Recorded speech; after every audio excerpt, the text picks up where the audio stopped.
સાહેબ આજની press conference રોજ 27 નવેમ્બરના રોજ ભારતના ચૂંટણી પંચ દ્વારા સમગ્ર દેશના 12 જેટલા રાજ્યો અને કેન્દ્રશાસિત પ્રદેશોમાં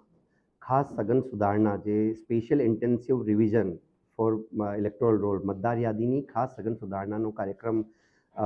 ની ઘોષણા કરવામાં આવી હતી, જેના અંતર્ગત આજરોજ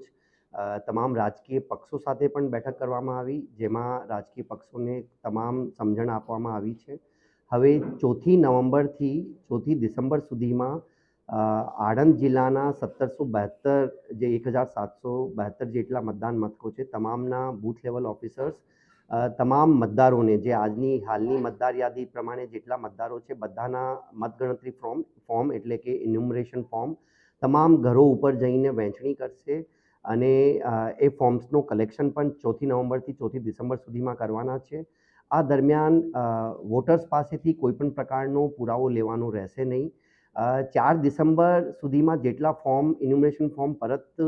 આવશે BLO દ્વારા વેરીફાઈ થઈને આ પ્રમાણેના જે મતદારો રહેશે એમ મતદારોના નામો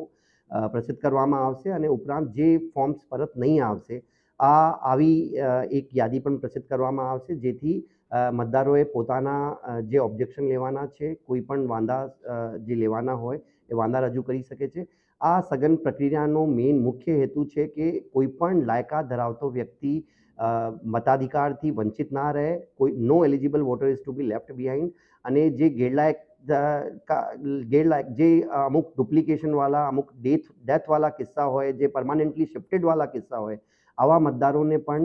મતદાર યાદીમાંથી કમી કરી શકીએ, જેથી એ વ્યવસ્થિત એક મતદાર યાદી હેલ્ધી બને, પ્યોર બને અને એક્યુરેટ બને. આ માટેનો આ આખી એક્સરસાઇઝ હાથ ધરવામાં આવી છે. તમામ EROs BLOsની ટ્રેનિંગનો પણ આખો શેડ્યુલ થઈ ગયો છે. વહીવટી તંત્ર જિલ્લા ચૂંટણી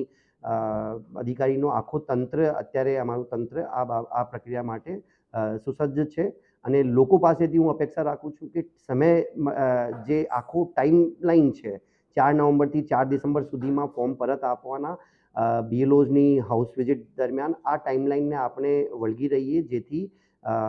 રોલ રિવિઝનની એક્ટિવિટીમાં આપનો પણ સહકાર ખૂબ અપેક્ષિત છે.